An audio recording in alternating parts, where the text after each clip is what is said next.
Good day and welcome to a different kind of video. This is a Legends recap video. So maybe you're someone who's not planning on playing Legends, or maybe you're someone who's been playing Legends but never really got into the story. This is a great opportunity to recap the story in DB Legends and basically to enjoy the story, because I think the story in DB Legends is actually good, and a lot of people are super hyped about the unique characters that come to the story. So hopefully you guys can enjoy, and I'll do my best to recap it as best I can, starting with book 1 to 4 of part 1. So Shallot, for those who don't know, Shallot is from the tutorial a Saiyan that's been pulled through to the Tournament of Time, and the Tournament of Time is essentially a massive tournament that's been arranged to grant a very, very special wish from a very particular set of Dragon Balls. Obviously this kind of follows the general story tones of a normal Dragon Ball story, but Shallot, when he gets pulled through, is immediately attacked by Broly, and he's told to run by Goku. At this point he meets Trunks, and after meeting Trunks he's attacked by Cybermen. He fights them off only to find Bulma and Jocko outside of the capital city on their way inside to start the tournament. He joins them and comes across even more Cybermen, but once defeating those he makes his way into the capital city, and this is where things get a little bit interesting. While inside the capital city, searching for food and starting to eat, he comes across Beerus and Whis. Beerus and Whis discuss the situation, talking about the different predicament that he's in, as most fighters know they're being pulled through time. Shallot seems to have kind of almost been pulled from a very certain instance in time, almost as a method to save him. Because of this, they discuss that it would be possible for him to enter the Tournament of Time and to get a wish granted to restore his memory.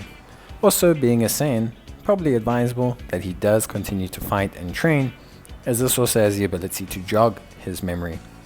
Beerus and Whis seem to be discussing this quite intensely, almost as if they have quite a fascination with Shallot and can sense his potential that he has.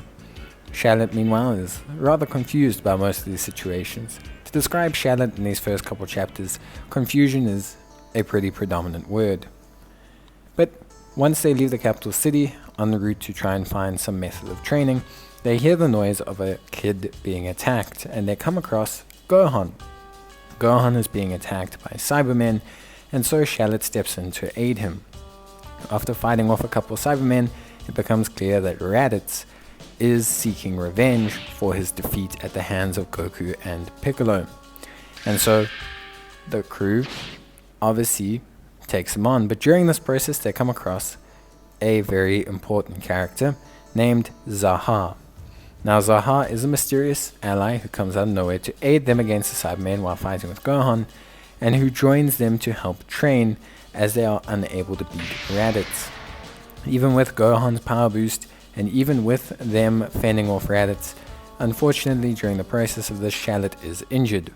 And so instead of trying to beat Raditz, they know they will be defeated, and they travel back to the capital city.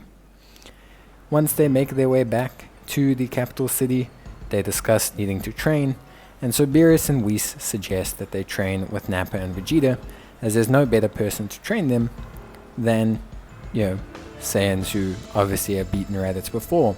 But it appears a bit unusual. Raditz appears a lot stronger than before. It could be a mix of his Saiyan heritage, but it does seem rather strange. So Vegeta and Nappa are tasked with the, task of training Shallot. However, they don't really feel like it. Basically, they say that Shallot is too weak to train and that he needs to train elsewhere. They don't kill him on the spot because they know that defying Lord Beerus will mean that they'll be instantly killed. So, instead, Shallot and Gohan and Zaha find it amongst themselves to train themselves by sparring. However, during the course of training themselves and sparring, they are attacked by General Tao, and they defeat him. After defeating General Tao, basically they find that Tien and Chaozu, who also have resonated with General Tao, basically, to cut a long story short, have come to apologize for him attacking them, and so they spar with Tien and Chaozu. After sparring with Tien and Chaozu and sparring and fighting a couple more enemies, they do go back to test their limits against Zaha. They spar once more, and after testing their limits against Zaha, they finally feel that they're strong enough to go back to Nappa and Vegeta and to request that they finally train them.